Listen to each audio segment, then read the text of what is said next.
Bonjour à tous ce matin et merci d'être des nôtres ce matin pour qu'ensemble nous puissions parcourir les principales unes en kiosque au Cameroun ce 22 avril 2024.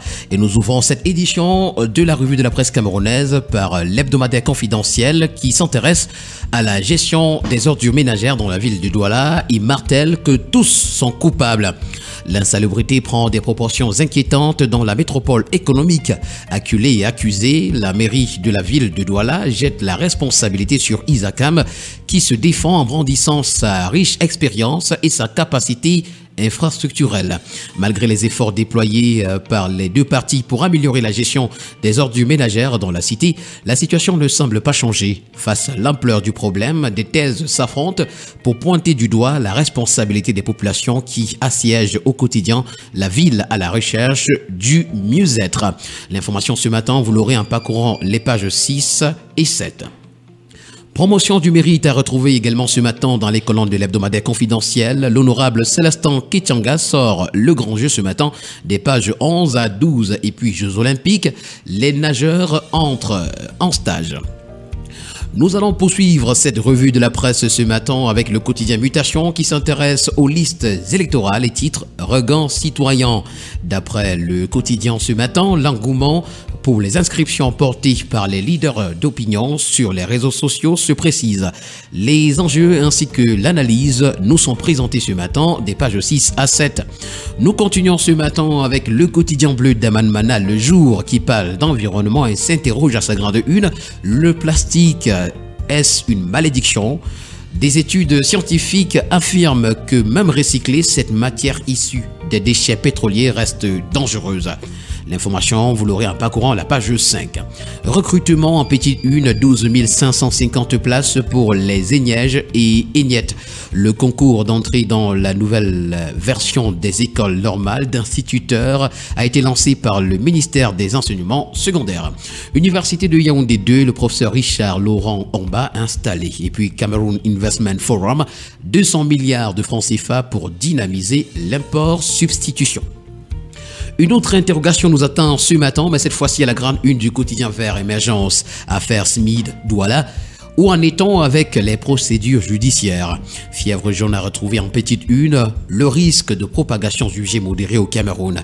Région du Sud, l'entrée en scène de la centrale solaire de Bindoumba nous est présentée. Le quotidien L'économie dans sa parution de ce 22 avril parle du programme économique et financier et nous renseigne que le Cameroun et le FMI font le point. Louis-Paul Motazé, ministre des Finances, a participé à la réunion de printemps du groupe de la Banque mondiale et du Fonds monétaire international qui s'est achevée le 20 avril dernier à Washington, D.C.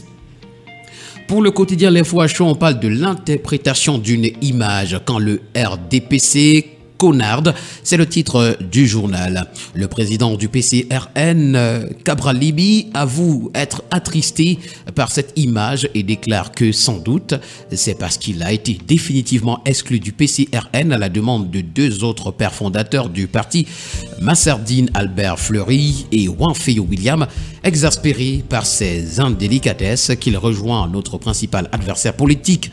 Tandis que la CJN et son leader, Dr Bayrou Fadil, grosse pointure du RDPC, affichent leur soutien au patriarche Robert Kona contre toute manœuvre visant à l'évincer de la tête de son parti, le PCRN. C'est à retrouver ce matin en page 3. D'ailleurs, le journal a présenté ce matin à sa grande une image dans laquelle on voit Robert Kona, père fondateur du PCRN, tenir justement un roll-up avec l'image du président Paul Biya tout aux côtés de Bayrou Fadil, un membre du RDPC. D'autres informations également sont à retrouver dans les colonnes du quotidien L'Info à chaud. Le quotidien de la santé, Éco-Santé pour sa part, parle de prise en charge optimale de la douleur cancéreuse et nous fait savoir que l'hôpital général de Douala et l'American Cancer Society s'engagent pour un accès aux analgésiques. Lutte contre la fièvre jaune dans le Nord, c'est 91% de la population cible qui a été vaccinée dans les districts de santé de Gashiga et de Ngong. Football régional du Sud, les traumatismes crâniens, une inquiétude collective. C'est à retrouver ce matin en parcourant les colonnes du quotidien Éco-Santé. Le tri hebdomadaire L'œil du Sahel de Guiba et Gatama ce matin parle de Boko Haram et nous fait savoir que les 3 humanitaires de première urgence internationale ont été libérés. C'est à retrouver ce matin en page 3. Et en page 4, on parle du mystère autour du décès du sous-préfet de Moura. Gashiga, expérimentation de la production des chèvres laitières. H 2024 également, retrouvons la polémique sur les motions de remerciement. L'hebdomadaire Bounia dans sa parution de ce matin, titre Planude, quand l'urgence s'exécute à part de torture. Lancé en 2019, ce programme présidentiel peine à trouver le bout du tunnel. 5 ans plus tard, aucun projet du volet routier n'est achevé. Le dossier consacré à cette affaire nous a présenté ce matin des pages 6 à 9. Pour le bi-hebdomadaire L'équation, on parle de C2D urbain, capitale régionale, Bafoussa, mais dans la chaîne des villes modernes voulues par le chef de l'État. Développement toujours, les grands travaux du C2D engagés dans la ville de Bamenda nous sont également présentés. Le bi-hebdomadaire L'Indépendant, dans sa parution de ce 22 avril, parle de l'Agence de régulation des télécommunications. 3 milliards dévoyés. L'intouchable Philemon Zozamé, DG de l'Agence de régulation des télécommunications, en collusion avec le directeur de Finances, Menmung Eric Blaise, est accusé par le personnel de la dite agence de détournement d'une prime de rendement évaluée à peu près à 3 milliards de francs CFA. Les multiples demandes vaines des accusateurs sur la traçabilité de cet argent sous-entendent un mouvement de grève annoncé dès le 1er mai 2024.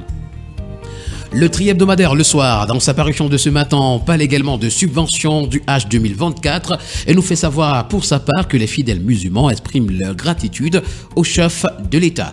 Camwater, la réussite en eau douce sous l'impulsion du docteur Blaise Moussa nous est présentée en page 4. Le quotidien d'information républicaine Le Drapeau parle de stabilisation post-Boko Haram ce matin. Retour à la vie normale dans les zones affectées. Lors de la 9e session du comité de pilotage du projet facilité régional de stabilisation du bassin du lac Tchad, présidé par le gouverneur Midiyawa Bakari, d'importantes avancées ont été constatées dans la stabilisation des zones touchées par Boko Haram, nous renseigne ce matin le journal à sa page 6. Aloïs Junior Yumbi a retrouvé ce matin 7e victoire par KO consécutive en boxe. C'est à retrouver à la page 11. Le premier news magazine camerounais Défi Actuel pour sa part parle d'import-substitution. La stratégie du gouvernement pour impulser le patriotisme économique nous est présentée dans un rapport sur l'économie camerounaise. La Direction générale de l'économie et de la programmation des investissements publics du MINEPAD dévoile le plan de développement du patriotisme économique du Cameroun. On parle également de business ce matin. Comment gagner de l'argent avec la Bible? Et puis finance, banque, les taux d'intérêt plus avantageux aux entreprises qu'aux particuliers. Le journal Le Zénith qui parle de couverture santé universelle ce matin nous le présente comme un autre projet du chef de l'État plombé. Le savoir, c'est lire la page 3 du journal Le Zénith. Pour l'hebdomadaire L'Avenir de Zéphirin Koloko, on parle de la grande nuit des travailleurs. Vendredi, ce sera le grand jour. Pour le journal de l'économie et des finances, Éco Matin, secteur bancaire, comment Rothschild manœuvre pour brader CBC Bank aux étrangers. L'information est à retrouver à la page 3. Et puis CEMAC, la pièce de monnaie de 200 francs bientôt en circulation. C'est une information à retrouver également à la page 3. L'hebdomadaire Sans détour ce matin parle de sentence arbitrale de la CCI de Paris. Affaire toujours pendante. Camboata a décidé de sauvegarder ses intérêts. Désordre urbain également. L'ultimatum du MINAT aux mototaximens et agents de la police municipale Veureux nous est présenté tout aussi en parcourant les colonnes de l'hebdomadaire Sans détour. Le quotidien Econews ce matin parle de projets routiers, nid de poule, des chantiers. Que se passe-t-il derrière ces chantiers routiers interminables? Quels sont les obstacles qui freinent l'avancement des travaux? Et comment sortir de ce cauchemar qui plombe le développement du pays? Le ministre des Travaux publics s'est penché sur ces questions la semaine dernière lors de la revue des projets en cours. Le décryptage nous est présenté ce matin à la page 3 du quotidien Econews. Avec la tribune des communautés, le journal L'Intégration parle du retour à son siège de Bangui, la commission de la CEMAC, dos au mur. Le tri-hebdomadaire, le témoin avec lequel nous mettons un terme à cette revue de la presse ce matin, parle d'éradication complète du ver de Guinée. Le messager du président Biya décroche des financements additionnels. En marge de la 27e réunion internationale des programmes de ver de Guinée à Atlanta, le ministre de la Santé publique a été reçu en audience par Madame Page, CEO du Carter Center. Police municipale également, la NASLA lance les premières formations dès le 8 juillet 2024. Mesdames et messieurs, voilà qui met en terme à cette première sortie de la semaine de la revue de la presse camerounaise.